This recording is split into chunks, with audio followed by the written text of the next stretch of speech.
안녕하십니까. 백배진한 경제TV의 배진환입니다.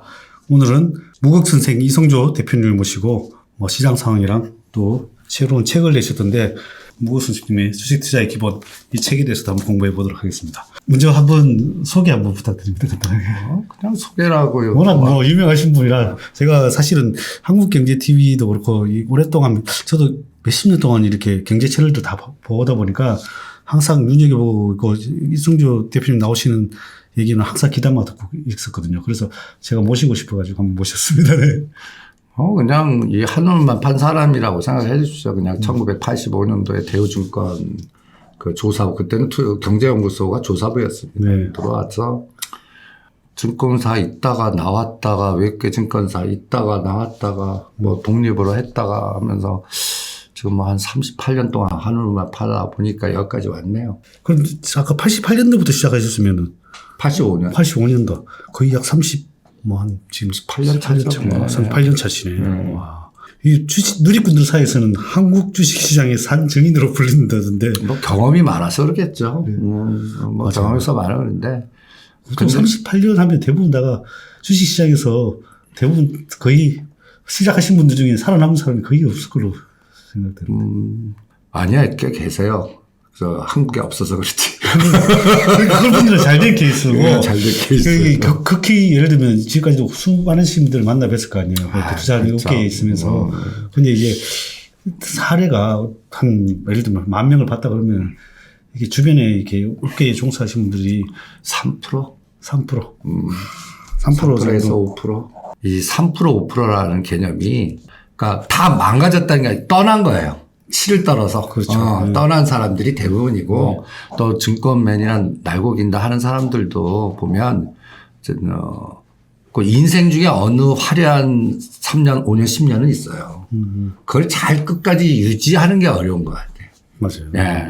그래서 진짜 잘 되시는 분들은 진짜 어마무시하게 잘 되는 세상, 그러니까 개천에 용나는 시대는 아직도 나는 이거 그래서 젊은 애들, 그 젊은 분들한테는 하라고 그래요. 네. 딴 데는 이미 그게 쉽지가 않으니까 벽을 뚫기가. 그런데 그렇죠. 문제는 이게 꼭 사단 났을 때는 그 망가뜨리는 정도의 깊이가 너무 심하니까 그거 생각하면 또 그거의 멘탈로 극복하면 괜찮은데 이게 또 재산이라든지 이런 것들에 대한 부분을 극복하고 나서 이걸 다시 플러스로 만든다는 게 운빨, 기운빨 다 들어와야 되니까. 그래서 나는 팔자 같아, 이게. 나는 이게 팔자로 따지는데 나는 주식 팔자를 그냥 38년 동안 한우를 팔아. 그래서 그나마 운이 좋게 아직까지는 그냥 살아있네요, 아직까지는. 그래서 38년이면 진짜 어마어마한 세월인데 이렇게 오랫동안 살아남을 수 있는 또 비결이 뭔가요? 비결이라는 건 없는 것 같아요. 아까 얘기한 대로 그냥 단순 무식 먹고 나오자. 먹고 나오자. 예. 네. 그래서 먹고 나오는 그 시간의 담금질을 훈련을 많이 했던 것 같아요. 첫 번째가. 그리고 두 번째는 저는 좀 투자자들한테도 권하고 싶은 게 집중 투자. 나는 ETF 개뿔이라고 그래요. 그러니까 분산 투자 뭐 이렇게 하잖아요. 근데 그거는 회사 돈이나 남의 돈이나 운용자의 역할이고 내 재산을 갖고 내 돈 내산이라고 하잖아요. 그러니까 내 돈 갖고 내가 하려고 그러면 최소한 하나는 너무 무서운 집중이야. 그렇죠. 네, 그래서 한 3개에서 5개 정도의 내 인생의 종목 한번 승부를 걸어갖고 그 종목 갖고 한번 내가 한 주기 목표를 10년씩 잡아요. 한 종목씩. 네. 그럼 템버거 나오겠는데요? 템버거도 뭐 더 이상 먹은 것도 있는데 그 과정이 제일 힘든 것 같아요. 맞아요. 그 과정 끌고 간다는 거. 맞아요. 네. 그리고 끌고 가다가 또 순간적으로는 먹은 거 다 토해나거나 반토막 되는 경험도 있어요. 그렇죠. 그때가 제일 돌아버려요. 맞아요. 그때 팔 걸. 예. 예. 그런 것도 다 겪고 뭐하고 하면서 끌고 온다는 게 제일. 근데 내가 이거를 왜 잘 배웠냐면 사수를 잘 만난 것 같아요. 사수를? 예. 진짜 사수를 잘 만나요. 예, 사수를 잘 만나시고. 이 사수 이분은 셀트리온 갖고 20년 하신 거죠. 와. 그럼 말 안 할 필요 있죠? 그렇죠. 예. 한 몇천 원부터 시작해서, 30몇만 원대까지 그분 내가 허락하는 게 한 종목만 패요. 내가 미쳤다 그랬어요. 어마어마하게 벌었겠네, 그러면. 예. 좀. 저기 한국에 없습니다. 그렇겠네요. 예.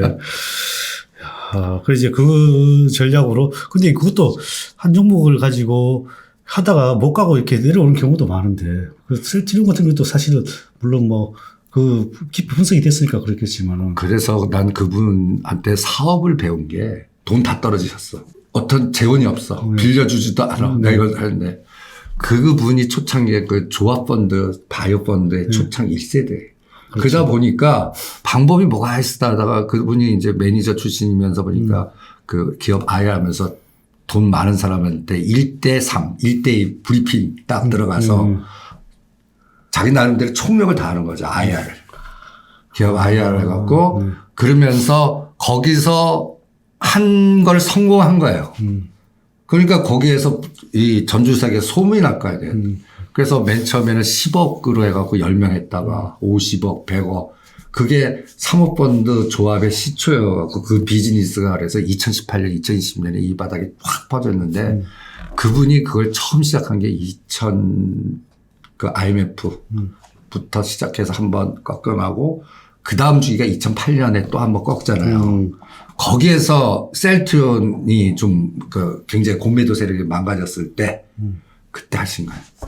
그런 투자 조합을 만들고 펀드를 만들고 그러면서 그러니까 또 업계 출신이다 보니까 그냥 비즈니스도 였고 그래서 거기서 재원으로 그 셀트리온 만나지. 그러니까 요것도 하나 방법이겠다. 내가 가다가 이 종목의 미래 성장성이나 이런 게 자신이 있고 좋으면 나름대로 그 조합 스타일로 브리핑해서 뭐 세일즈도 하는 거죠. 그 갔다 해서 뭐 자산운용사나 어떤 데 가서 자문사나 가서 설파하는 거야. 이 종목의 미래 성장성이 어떻고 막 해갖고 사게 만들고 또 여기 엮어 사게 만들고. 그렇지 같이 키운 거네. 그렇죠. 그러다가 같이 키우니까 이게 눈덩어리 효과가 나오는 거죠. 실패했다만 엎어졌겠죠. 맞아. 그러다 보니까 거기서 더 파생되는 게 나오고.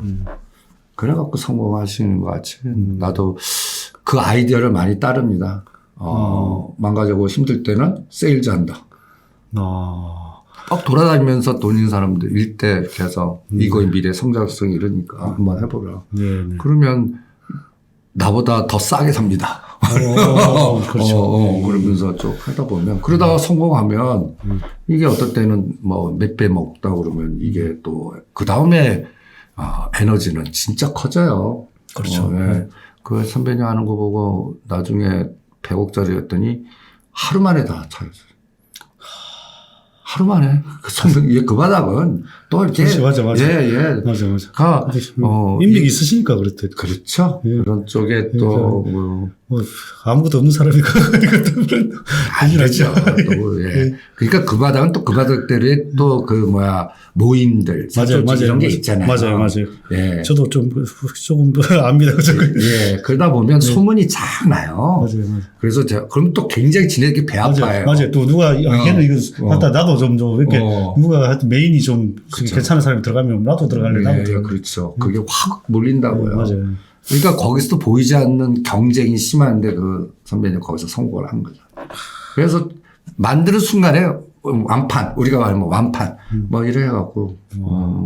그러니까, 나도 아이디어가 어떤 종목이 좋다 그러는데 만약에 주가가 많이 빠질 때는 이 아이디어를, IR 아이디어. 그럼 상장 많이 투자하시나 보네. 상장도 하지만은. 근데 비상장은 참 힘들더라고요. 힘들죠. 예. 그러니까 비상장은 꼭 저거하고 비슷한 것 같아. 그 동전주 정구펀드 전략에서 10개 투자했는데 3개 실패한 걸 한두 개가 커버해주는. 맞아요. 그런 개념이지. 맞아요. 일반 투자자들의 비상장 개념은 나는 권하고 싶진 않아요. 맞아요. 어쨌든 그 투자를 같이 그럼 회사를 투자할 때 집중 투자해서 그 회사랑 같이 동반으로 키우는 그런 전략을 주로 쓰신다는 거예요. 그러니까 개인은 저는 큰 부를 일으키려면 그 방법밖에 없는 것 같아요. 그 회사와 같이 인생을 거는 그 인생의 종목을 선택할 그만큼 그러면 그 주가가 뭐 30%든 반토막이 되든 중심이 딱 서갖고 난 얘하고 평생 갈 내 회사야. 그러면 거기에 그 기업 분석이니까 철저하게 해야죠. 철저하게. 예. 그리고 회사랑도 소통이 잘 돼야 돼요. 예. 저는 심지어는 그 정도는 수위도 알아요.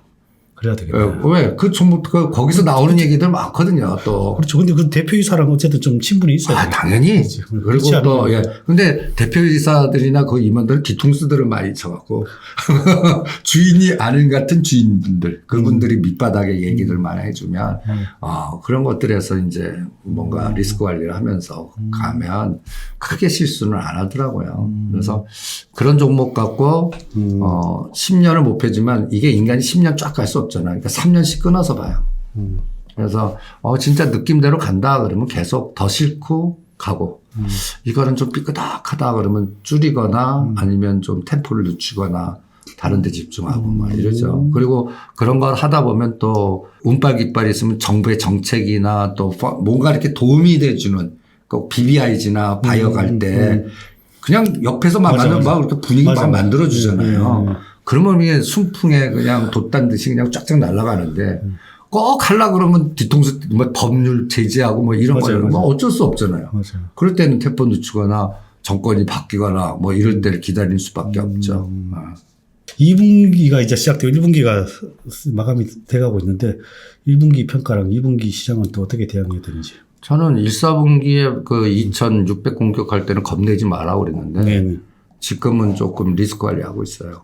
왜냐하면 지금 나오는 상황이 현 정부는 약간 좀 친미 쪽으로 좀 중심 이동할 것 같고. 근데 우리는 경제는 중국이 그 뭔가 이렇게 제재가 하면은 상당히 그냥 변동성이 커질 상황인데 지금 환율 부분과 우리나라 3년 국고채가 불안해요.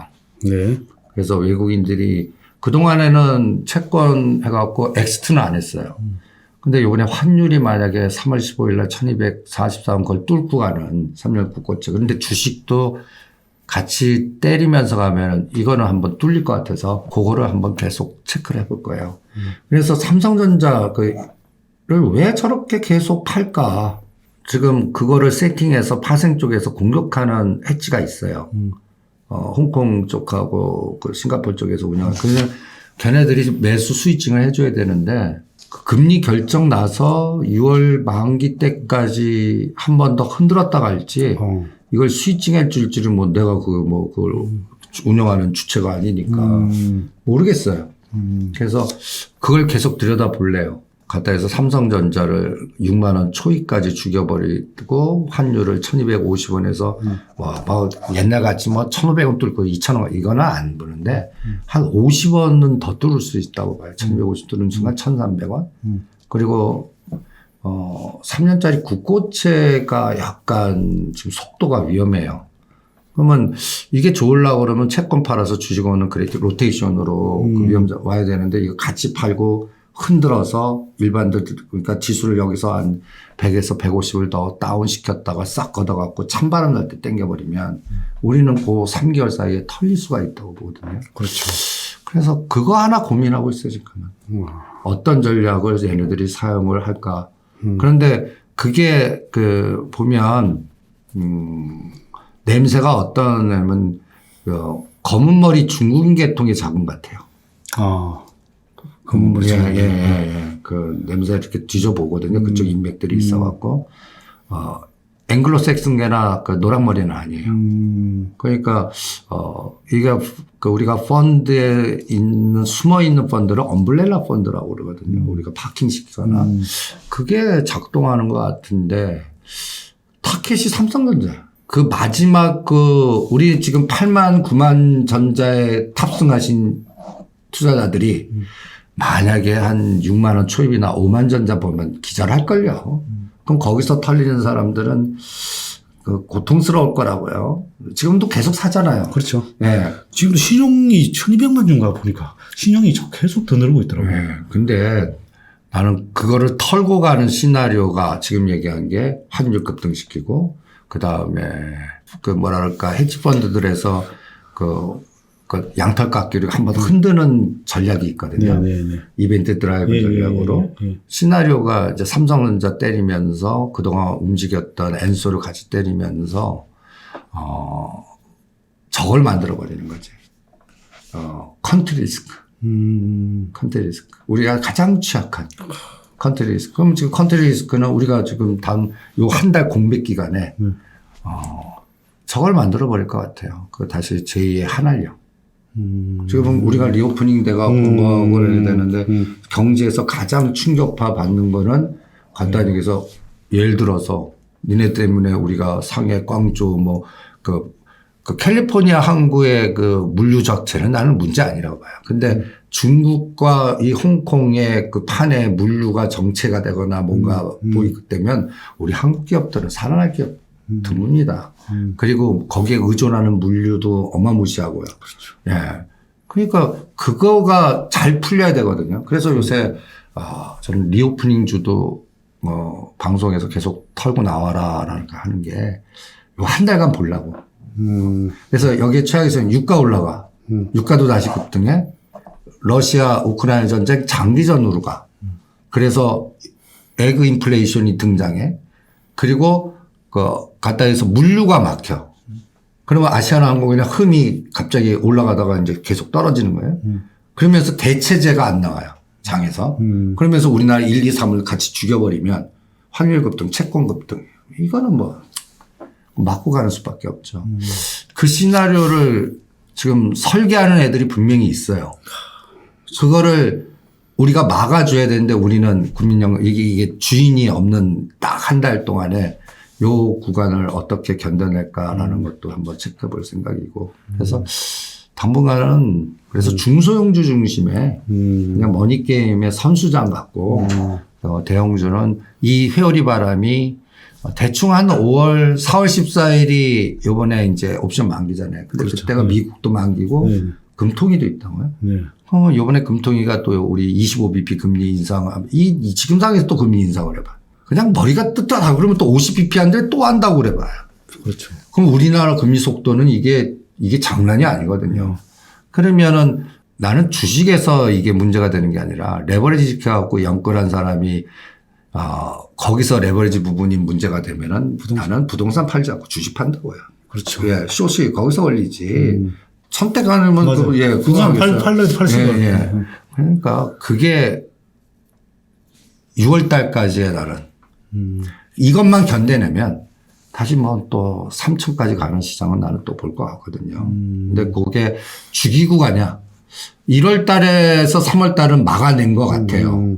그냥 2,600 한 번 1월 27일 엔솔 상장 때, 그 다음에 3월 8일 3월 2월 24일 날 또 우크라이나 전쟁 터졌을 때 3월 8일 여기선 다 막아놓은 것 같아요.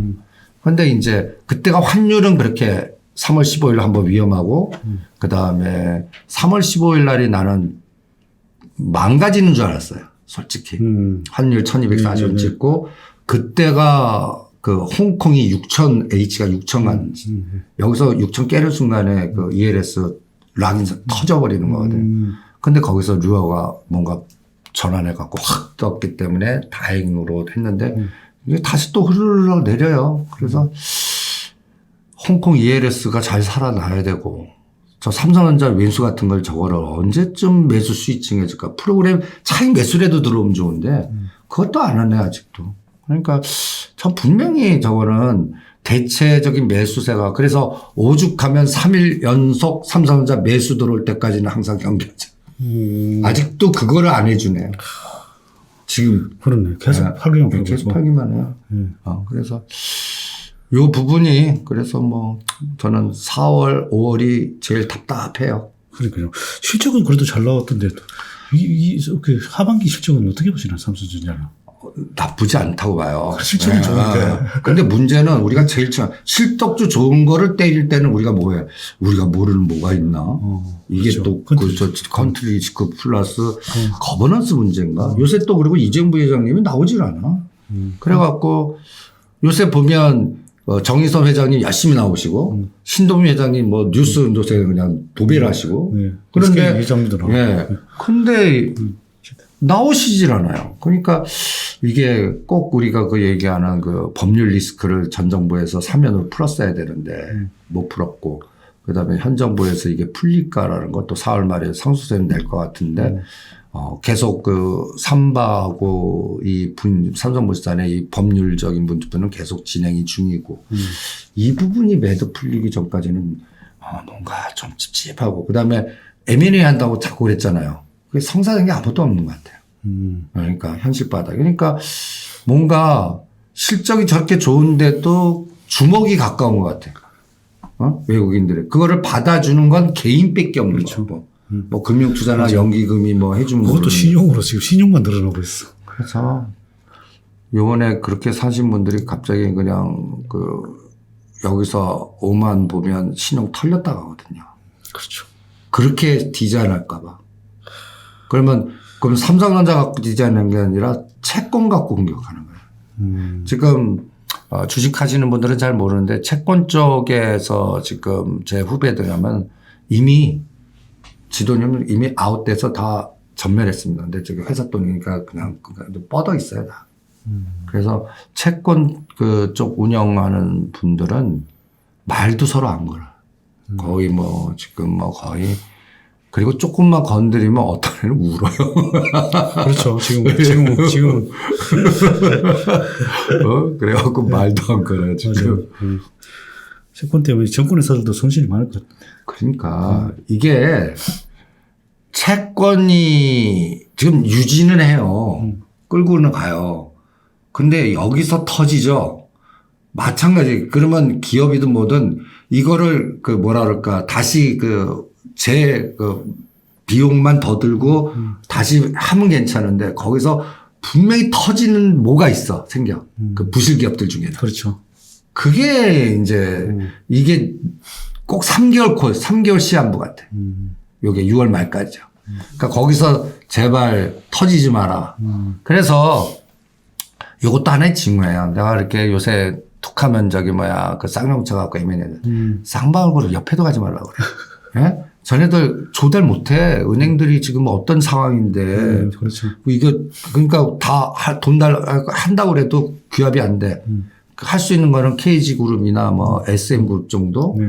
그거 믿지 마. 이런 거하고 똑같이 지금 이 은행들도 지금 채권 또 증권사들도 그러니까 채권 보유가 많은 증권사나 ETF 중심이 되는 거나 홍콩 ELS 갖고 있는 증권사는 다 피해라. 은행 피해라. 이런 로직이 나오는 거거든요. 그렇죠. 그러니까 참 지금 종목은 이렇게 제거법 이런 거 연결된 지뢰들 제거 하면 남은 게 중소유주의 정책 관련주 이상한 것들만 남아. 맞아. 그렇죠. 뭐 테마주도 뭐 짧게 이렇게 왔다 갔다 막 판매하더라고, 순환매를. 끌고 갈 수가 없죠. 그렇죠. 하늘 대표되는 것도 그냥 뭐 못 가는 세상에서 이것만 끌고 가다가 그러니까 계속 뺑뺑이만 돌리는 그런 상황인 것 같아요. 참. 그럼 대표님이 보시기에 10년 끌고 갈 뭐 섹터나 종목 뭐 있을까요? 저는 그래서 지금 저의 인생의 종목은 그냥 종목은 얘기 안 하고 아이디어만 주겠습니다. 네. 모빌리티에서는 뽑아요. 현대차고로의 모빌리티. 예. 자율주행 관련. 자율주행이든 날아다니든.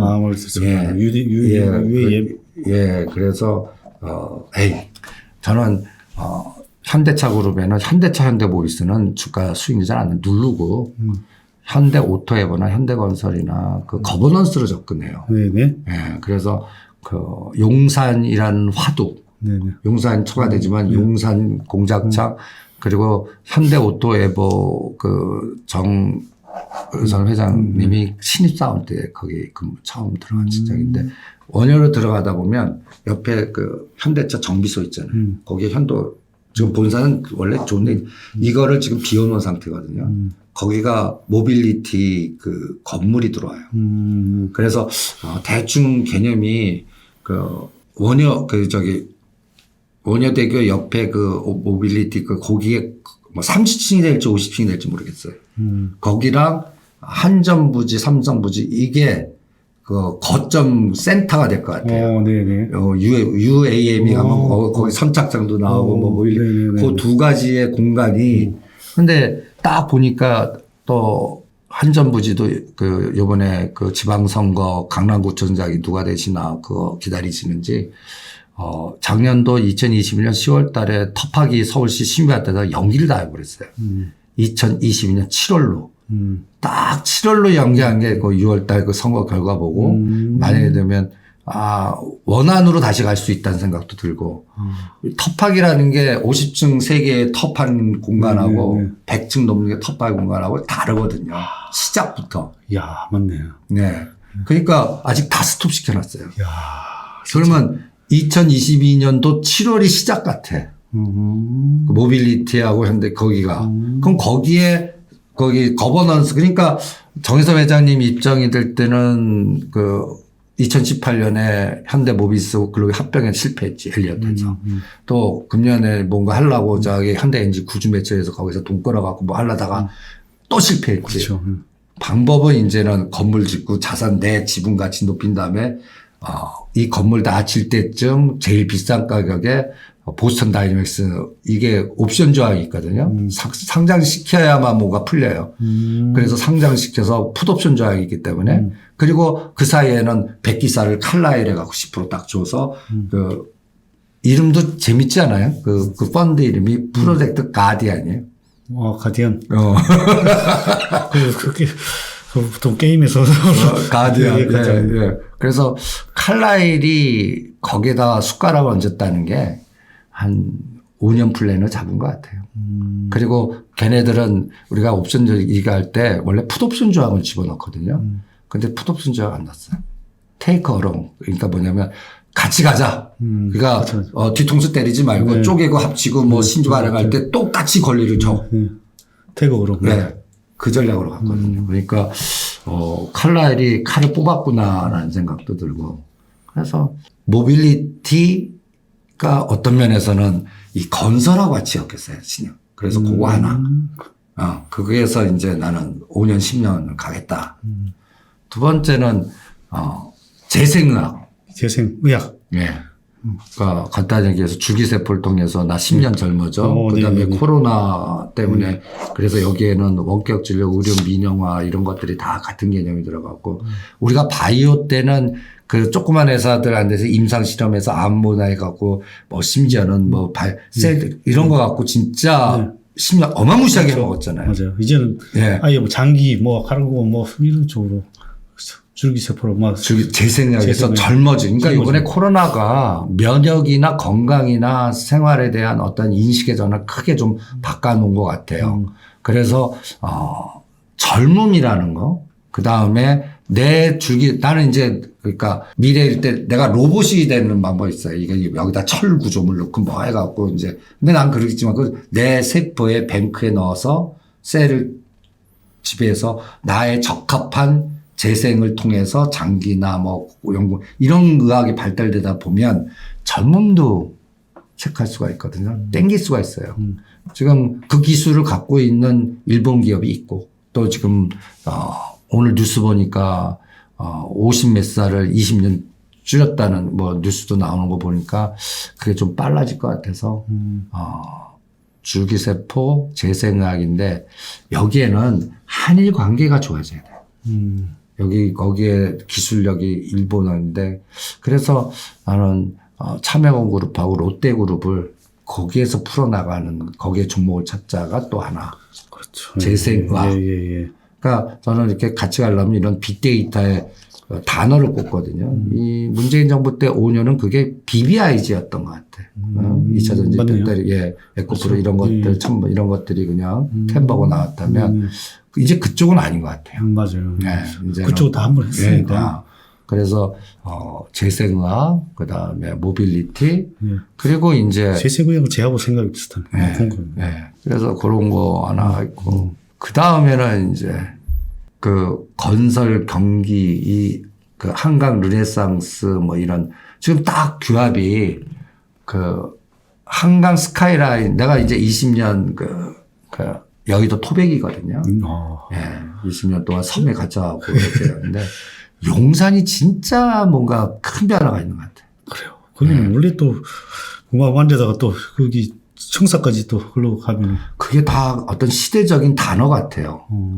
청와대가 74년 만에 거기에 뚫리고 개방되고 그 에너지가 용산으로 오고 거기가 그 일본 주둔지 미국의 주둔지예요.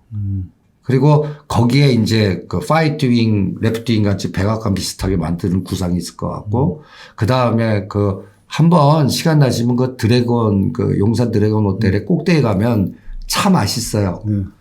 예. 커피하고 네. 과자 이렇게 예, 쫙 예, 해서. 그리고 그거 딱 보면 허벌판 보여요. 용산 공장차.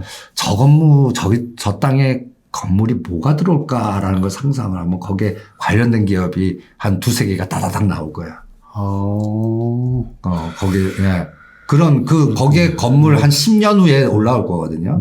그 다음에 또 이제 한강대교 딱 지나다 보면 아모레퍼시픽 건물이 있는데 그 뒤에 옛날에 롯데그룹하고 삼성물산이 프로젝트해서 오세훈 시장 때 여기다 한강 르네상스에서 용산국제복합단지 만들어갖고 뭐 거기 이게 다 무산됐거든요.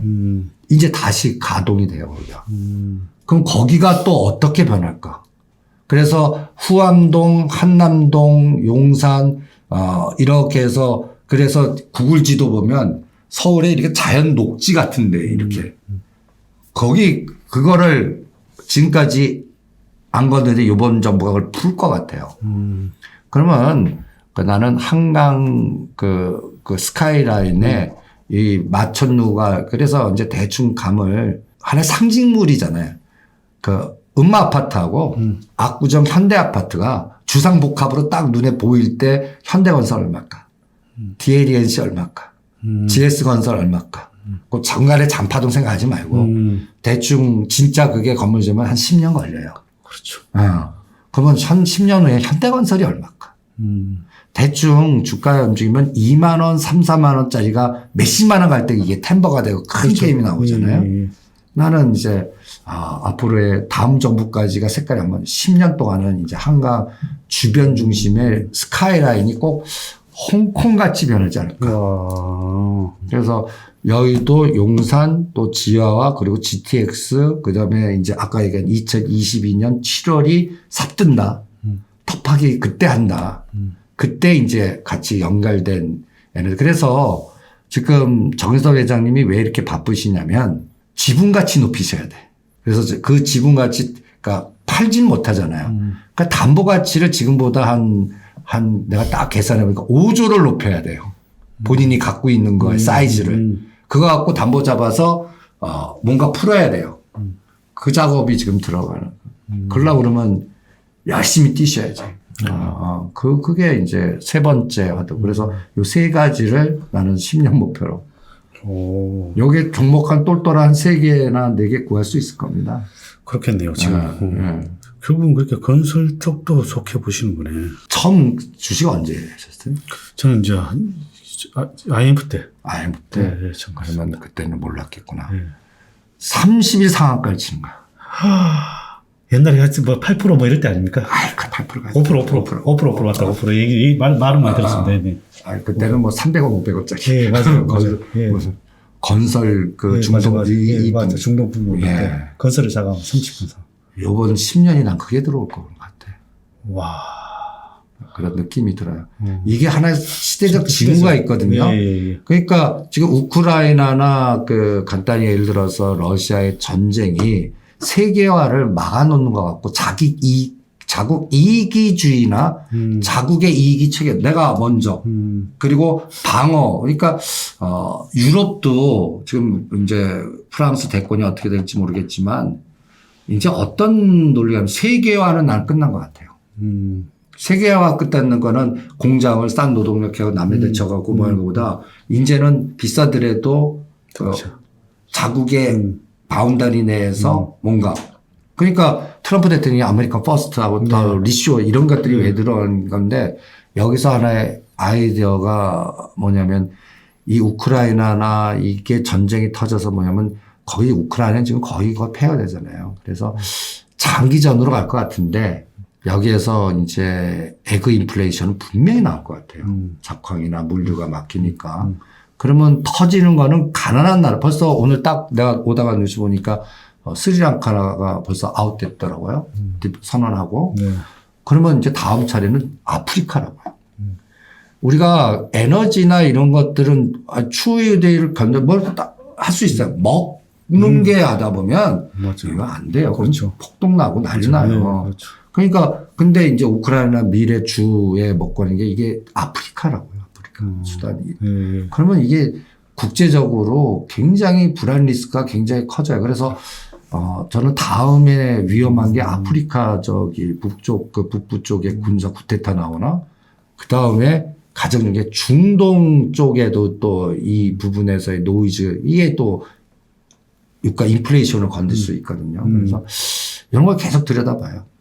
그러면 이게 뭐냐? 인플레이션 자꾸 시킨다고. 인플레이션 시키는 상황에서 이게 그 중국하고의 또 여기에 셧다운이나 하게 되면 우리가 또 여기에 물류는 굉장히 그러니까 우리나라가 수출해서 해야 되는 중심 종목들은 계속 고생하거나 쇼시 걸리고 오히려 내부적으로 정책적 방향을 주면서 건설, 건자재 우리가 자체적으로 할 수 있는 것들 이런 것들만 특화돼서 움직일 수 있는 게 압축되는데 거기는 분명히 건설, 시멘트, 건자재는 분명히 있을 것 같아요. 그래서 그게 세 번째. 그래서 저는 이 세 가지 물질비에서 한 2025년에 한번 보려고 그러고 그 다음에 2027년 정도 되면 저 삼성동 부지가 다 올라갈 것 같은데 거기 때 두 번째 보려고 그러고 2030년 되면 이제 꽃이 피지 않을까 다. 앞으로 10년, 8년에 10년은 그 흐름에서 해보려고 그럽니다. 그렇죠. 건설이 8년 전에 한번 대북 관련으로 바짝 올랐다가 지금 아직도 저평가된 회사들이 엄청 많은데. 그러니까 그 대북은 요번에 교통정리 오늘 그 아난티가 금강산 그 손실 처리하겠다. 네. 그게 사인 같아요. 어떤 면에서 꼭 어떤 징후를 주거든요. 그렇죠. 예.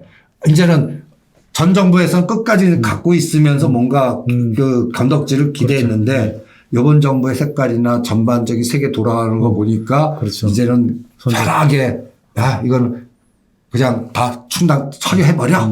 이 순간에 오히려 아난티는 이제 대륙은 저는 아난티 사자 쪽인데 이제 우리가 대북주로 연결되잖아요. 그렇죠. 예. 그런데 오늘 보면 주가 안 빠져요. 거래도 없고 털리사는 또 관심도 없다는 얘기고. 그러네요. 그러면 이제 뭐냐. 이거 골프 수요. 라든지 이거 털고 그다음에 부산 제가 틈틈이 쉬러 갈 때는 저 아난티 가보거든요. 끝내줘요. 호텔이나 이런 사람들 방방을 하고. 그러니까 이제는 이거 털기만 하면 약간 얘는 골프쇼라든지 호텔 비즈니스 툴로서도 충분하다. 그러네요. 그러니까 근데 그동안 그 대북으로 해갖고 4만 원, 3만 원, 4만 원 돌던 게 지금 9천 원이에요. 그렇죠. 엄청 많이 떨어져 있죠. 예. 해볼만 하거든요. 그래서 그런 것들은 트레이딩으로 좋고. 그래서 저는 어떤 전략을 짤 때는 이 사회적인 단어들을 빅데이터를 굉장히 이것도 음이 양으로 가냐 양이 음으로 가냐. 그래서 음이 양으로 가는 거를 집중하고 극단적인 양으로 너무 급등한 것들은 이제 피해요. 아 그래 알아서 먹어라. 나는 여기서는 안 하겠다. 그게 2차 전지고. 네.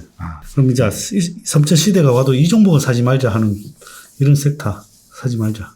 아까 얘기한 제곱, 바이오, 제거법 그리고 지난 5년 동안 사모펀드나 이런 분들끼리 엄청나게 급등시켰던 테마들.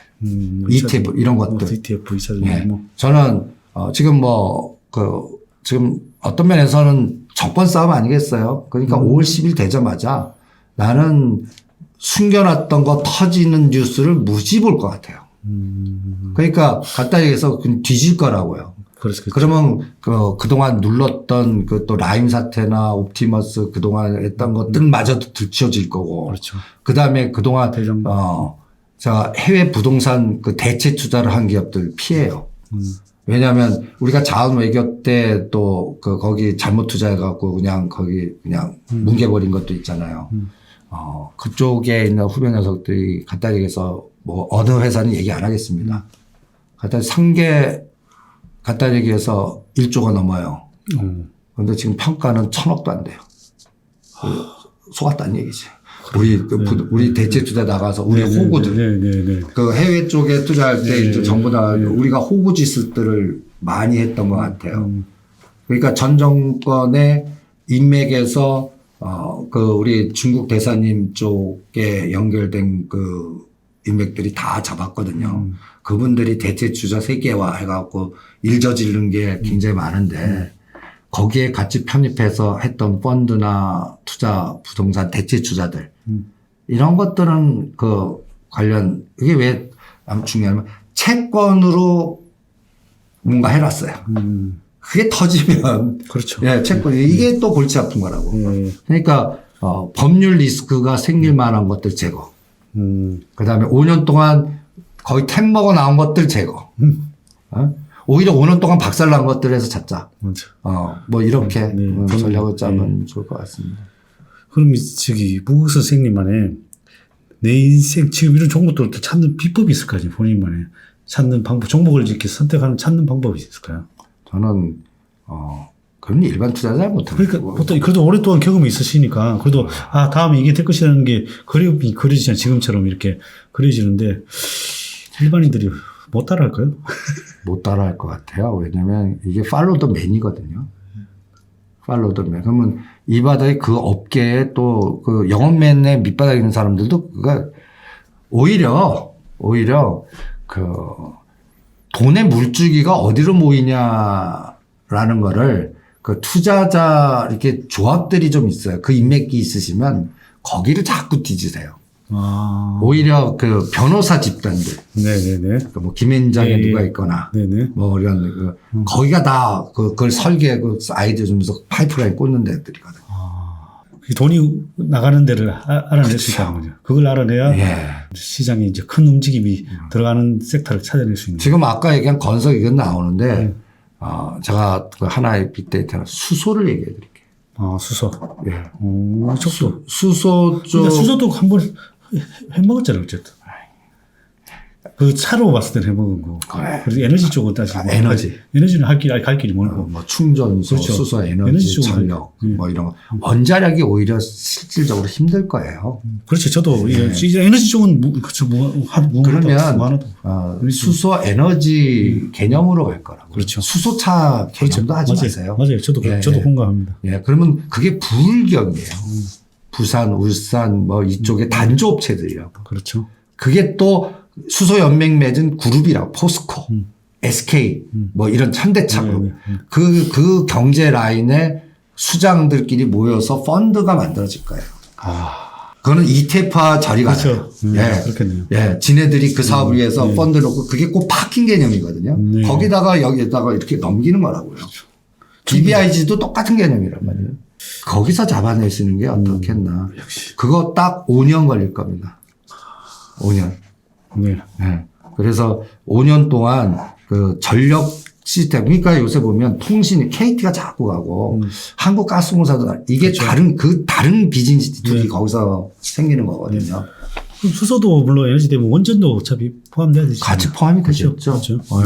그런데 여기에 이제 전력 수급 관계라든지 뭐 여러 가지에서의 변화라든지 이런 것 때문에 나는 그래도 민간이 중심이 돼서 하는 그 기업들에 관련된 거 일진그룹이라든지 일진 다이에이진 아이솔루스 그다음에 포스코 쪽에 그다음에 다들 있어요. 하나그룹, 포스코, 그 현대차그룹 여기에서 뭐 어느는 수소 충전소 쪽으로 특화됐거나 어느는 각 기업의 아파트에 이제 수소 발전 뭐 이런 수소 연결 에너지 이건 반대로 태양광 비즈니스를 한 사람들이 박살이 날 거라고요.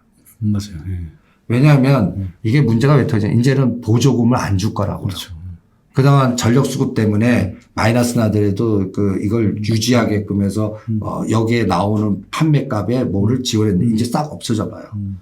유지 못합니다. 그러면. 그렇죠. 그러면 여기가 죽어버리면 반대 이거. 그러면 또 그것도 한 정부 정책 믿고 또 거기 인맥 믿고 한 사람들은 어떻게 되겠어요? 다 우리나라는 구조적으로 저는 태양광은 저 사막이 저기 그 사우디나 이런 데들 그렇죠. 중국이나 이런 데들이지 우리나라는 뭐 그러니까 힘들어 가서 그게 이제 일로 바뀔 것 같아요. 수소와 인프라로. 좋네요. 예. 그리고 거기에 딱 부산이 거점인 것 같아요. 부산. 예. 그래서 부산 물류, 부산 신항 그리고 부산 그 에코시티가 곧 그 김해 신공항 확대를 막고 가덕도를 유치하기 위한 하나의 보도의 플랜 같아요. 에코가 꼭 뭐냐면 김포 김해공항 옆에 큰 복합단지 아파트 시티를 타운을 만들어요. 그럼 여기 김해공항 어떻게 확장을 해요? 그럼 이게 어디로 튀냐면 가덕도로 터요.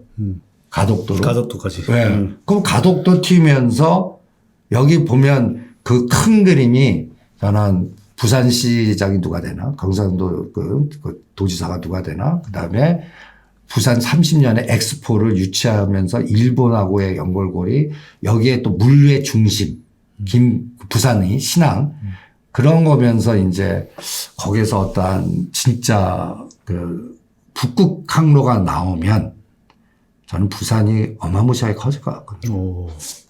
그러니까 북극 항로라는 개념도 한번 또 이게 또 기후화 때문에 옛날 꼭 그러는데 이제 북극 항로가 돼요. 그러면 부산이 어떻게 세계지도 한번 보세요. 아, 또 그런 또. 그런 것들을 그러니까 일본하고의 관계가 달라질 거고 첫 번째. 그다음에 부산이 거점이 되면서 북극 항로의 중심이 될 때는 어떤 생각이 될 거고. 그다음에 부산 지역의 또 SOC가 어떻게 전개될 거고. 이런 것들 들여다보면 거기도 그룹이 나와요. 그렇군요. 네. 그렇게 접근하다 보면 네. 이제는 그래서 뭔가 5년 동안의 길은 이미 정해진 것 같은데 속도가 달라질 것 같아요. 최종적으로는 국회까지 점령을 그러니까 방향성을 제시해야 되는데 요 시차가 있잖아요. 네. 그러니까 이제는 이번 6월 달에 지방선거 네. 거기에서 먼저 움직일 수 있는 가벼운 것들. 네. 그러니까 가벼운 것들 먼저 그다음에 중심은 늦게 이렇게 순서를 잡으면 효과적이지 않을까. 부산의 그룹이라면 어떤 그룹? 저는 거기에서는 롯데그룹 찍고요. 그다음에 거기는 또 철강 시멘트 그리고 부산 니꼬를 그 뒤에 울산 잡으시면 될 것 같아요. 그렇겠네요. 알겠습니다. 네. 네.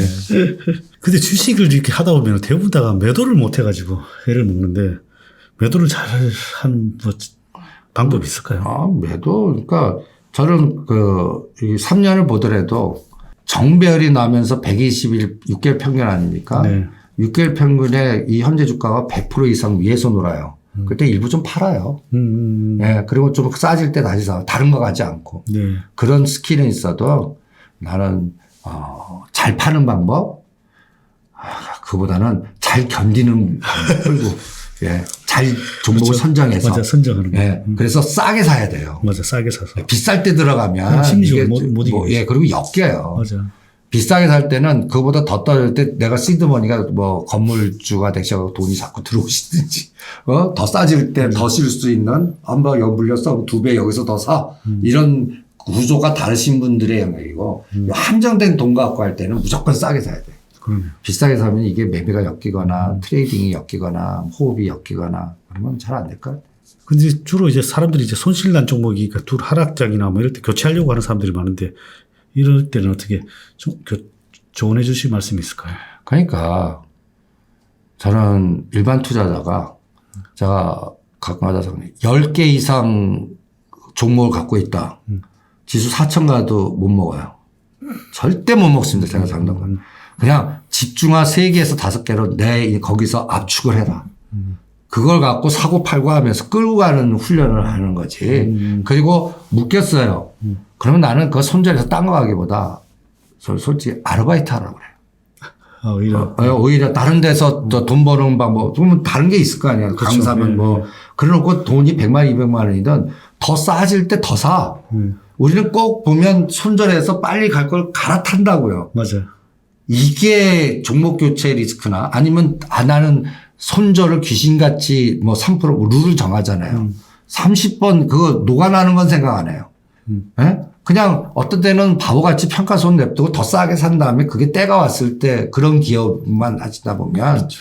이게 파도를 잘 타실 수가 있거든요. 근데 그거를 타이밍을 자꾸 맞추려고 그러는데 제가 장담컨대 38년에 제가 종목 타이밍 맞추는 수익률이 반이 안 되더라고요. 제 그렇죠. 경험치 반이 안 돼요. 그렇죠. 그냥 한 3, 40% 되는 것 같아. 뜻대로 되는 게 3, 40%. 10개 찍으면 3개는 진짜 뜻대로 귀신같이 가요. 3개는 정반대로 가요. 그리고 나머지는 그냥 쏘쏘. 이게 그냥 일반적인 이 바닥에서 그렇게 삼자주사 다 해도 그런 수익률인데 우리 초보자 주신 대신님이 그냥 찍으면 올라갔나? 오히려 그러면 조심하십시오. 신재호 그렇죠. 우주로 맞아요. 오히려 예. 막 조금 해서 먹었다가 내 실력이 그렇죠. 그거 아닌데 해서 돈을 왕창 끌어다가 결국은 거기서 한 방에 하시거든. 맞아요. 그러니까 그런 것만 조심하지 못하대요. 그런데 대부분 투자자들이 어디 섹터가 끝나가는 종목이 고점에서 잡은 분들이 많잖아요. 그러니까 그런 것들을 사실은 어떻게 보면 계속 어떻게 보면 또 하락하는데 네. 고점에 잡아가지고 그걸 어떻게 보면 종목 교체를 안 하는 것도 어떻게 보면 문제가 될 수 있어요. 아니 그래서 저는 예를 들면 지금같이 커오는 섹터로 갈아타야 되는데 그 완전히 가는 섹터 뭐 이때까지 뭐 바이오도 엄청 먹고 뭐 2차 전지도 많이 올랐고 뭐 이런 것들 들고 있어야 되는 거예요. 그걸 다음에 올 때까지 기다려야 되는 거예요. 저는 그냥 나는 그 3년 5년 동안의 고가 그러니까 월봉이나 연봉을 보시고 네. 고민 좀 해보세요.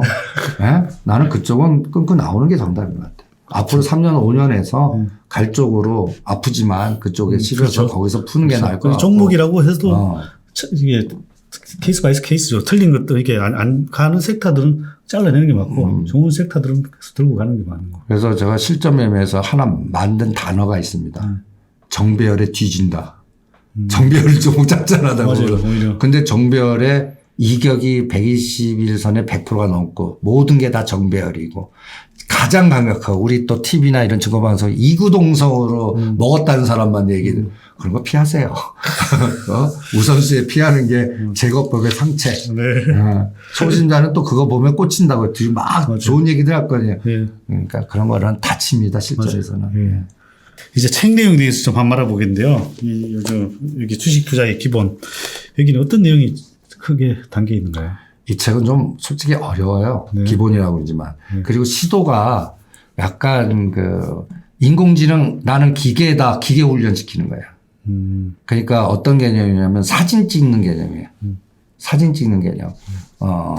간단히 얘기해서 우리가 루닛이란 비상장 업체인데 그거는 좀 특혜될까 투자도 관심이 있어서 하는데 루닛이 그 무슨 그러면 그 서울대병원에 폐암 걸리신 분들 사진 30만 개 각수직해서 딱 보면 이게 말기다, 일기다, 이기다 이렇게 보듯이 저는 시장을 30분 단위로 그 시가 30개라면 그 사진을 찍어놔요. 그래 놓고 30분 단위당 변화를 쫙 봐요.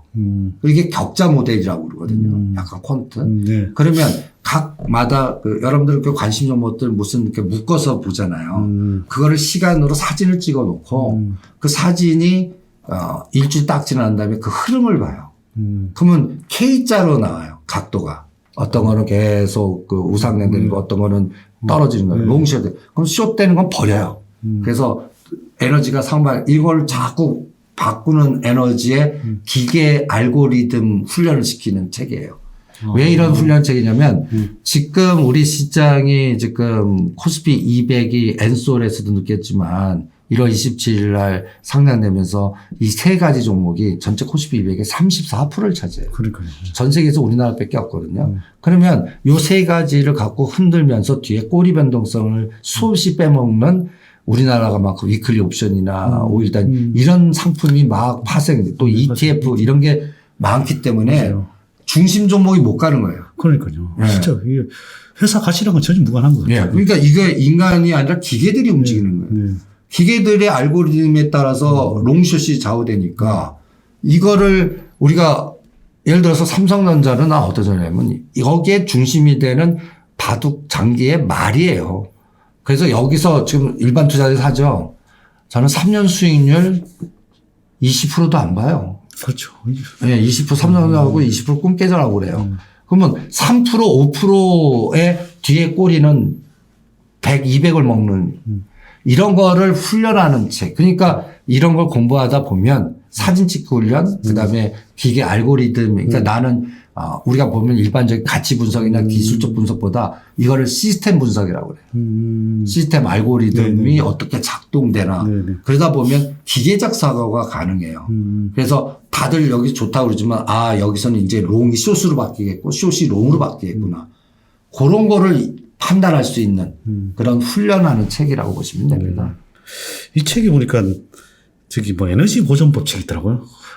그 차 보기만 해도 좀 이해가 좀 어렵더라고요. 그래서 네.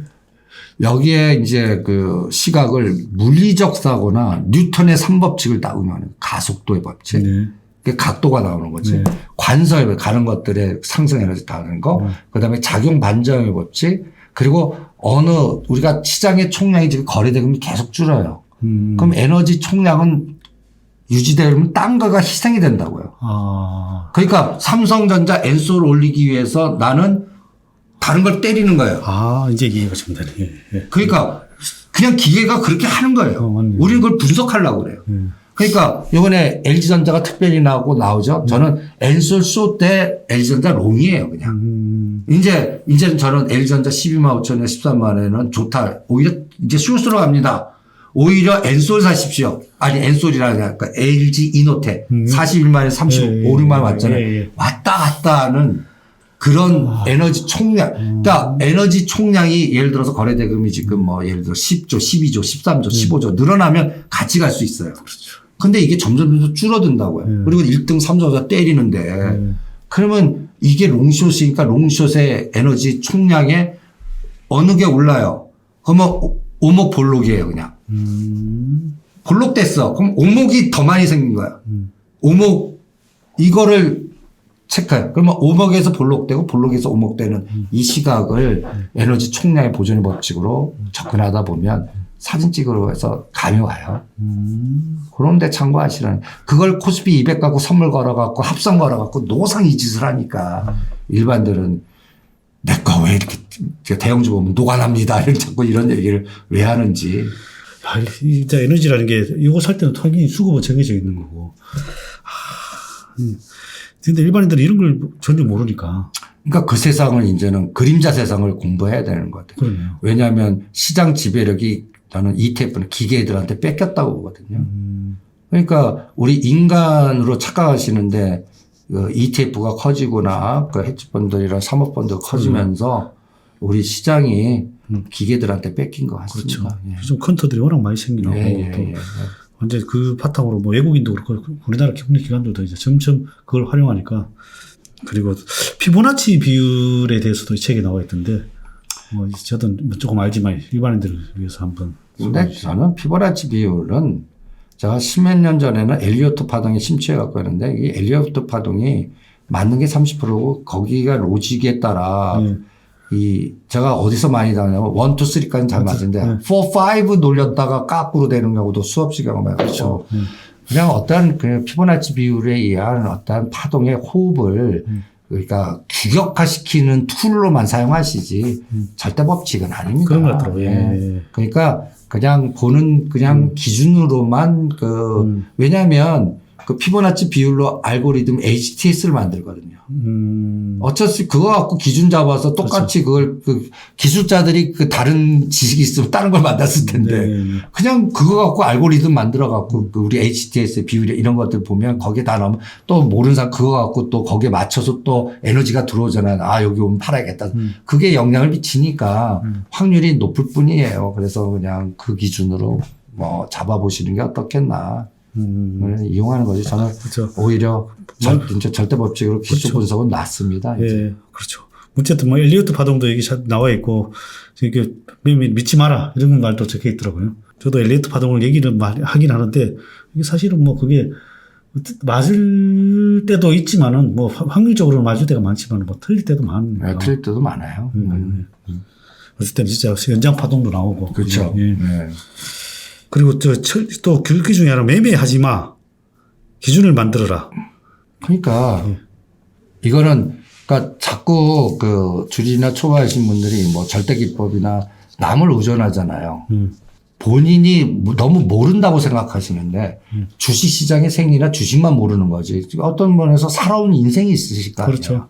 그 살아온 인생의 기준에서 내가 잘 아는 비즈니스 툴이나 이런 것들을 먼저 시작을 하시고 그 다음에 그 내가 모르는 거는 내가 어느 정도 역량이 커지거나 자금 규모가 클 때까지 매매하지 마. 모르는 거 하지 마.